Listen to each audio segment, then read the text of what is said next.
Hello, my name is Gary Butler. Today we'll be talking about how to run balanced ledgers or verify data depending on the version of the program you're using in Sage 200. So sometimes Sage 200 you can get corruption on your data sets. So basically if some things show wrong, like balances don't show correctly, or stock items can't be picked when they should be able to be picked, most of these issues can be solved by running what's called verified data in Sage 200. So we're going to run through an example on stock just to show you what I mean.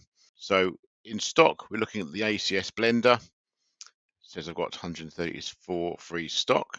So what I'm going to do is have a look and see what's available at my warehouse. So I'm going to check the balance. Okay, so in my warehouse, I've got 117 free stock. Lovely, because I've got an order I need to raise for a customer for 117.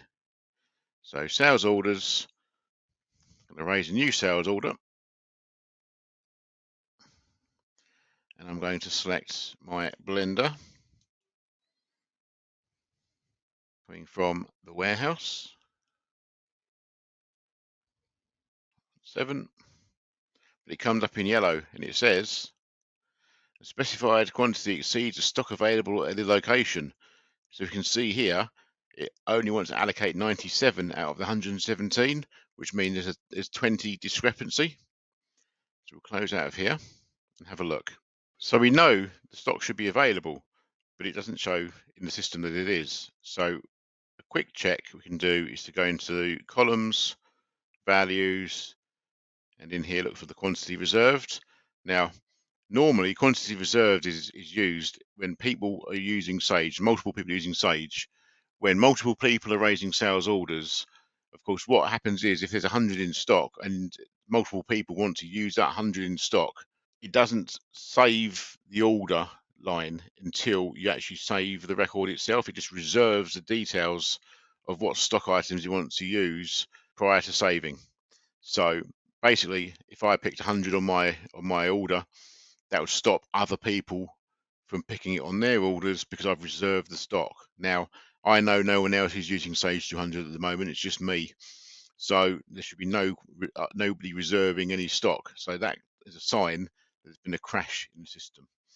So what I need to do now is run the verify data option.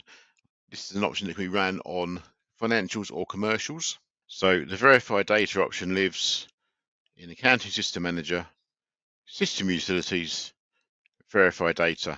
And you can see in here there's an option for financials and commercials. Now, we recommend the data is backed up prior to running these options, just as a safety precaution, to be honest. So each site that we have at Smith Cooper, the data is backed up overnight. So we either recommend you run these options first thing in the morning, or if you need to run it at a different point during the day, to give us a call and ask us to back up the data. And then when we confirm the data has been backed up, you can then run the verified data options. Now, the options can only be run when you're the sole user in the program. It needs exclusive access to the program before you can get into the options in here. Within here, I'm going to go into commercials, and it pops up with a screen here. Now, we've got a few different options here, and it gives you a prompt at the top to show you that please ensure you back your data up before running this option and make sure everybody else is logged off. It's showing there in bold there. You then have options at the top which says validate and report or validate, report and correct. Now, you can run this on most of the options to validate and report, but there's a couple of options in financials which will give you the option to only validate, report and correct, which mainly is going to be the nominal. Basically, it has to go through and correct. You can't just check. But within the commercials area, we can do a report just so we can see what happens. But at this time, we're going to run the validate, report and correct. We know there's going to be some problems that's going to be corrected. So if I tick stock, it ticks sales orders, purchase orders and stock all together. So basically, here I know the problem could be relating to a corrupt allocation or corrupt record behind the scenes, or it could also be something to do with the stock. So to play it safe, I'm ticking all three. So click on OK. It prompts me on the screen to confirm, which I will. And this is the message you would get if someone's already in the option. So we click on OK, close out. What we can see in here is a disconnected login. So it shows that I was raising the order at some point in the past. So I can log myself off of the disconnection. and try running again. We'll prompt yes again. This time it works. That's a pro tip there. So if there's no one in the program that doesn't let you in, it's because there's a disconnected login in the system. So depending on how big your data set is, it could take a certain length of time. Now we can see in here there's a whole bunch of errors. Now, really errors can mean a lot of things. These ones in here basically are not connected to the problem. Basically, they're fixable errors. So all it's saying is the calculation on the header doesn't match the calculation on the line.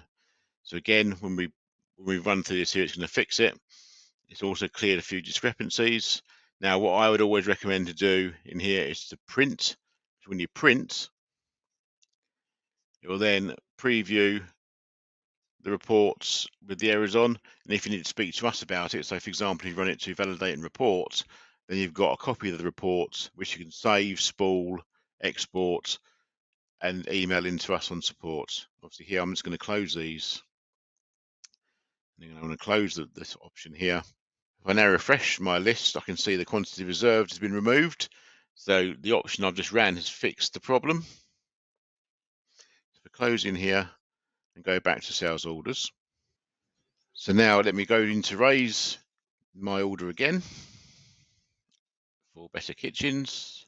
Go in here to set my ACS blender. For my warehouse, and it's 117. And this time it lets me select the 117 because it's not got the 20 reserved anymore. So it's fixed the issue.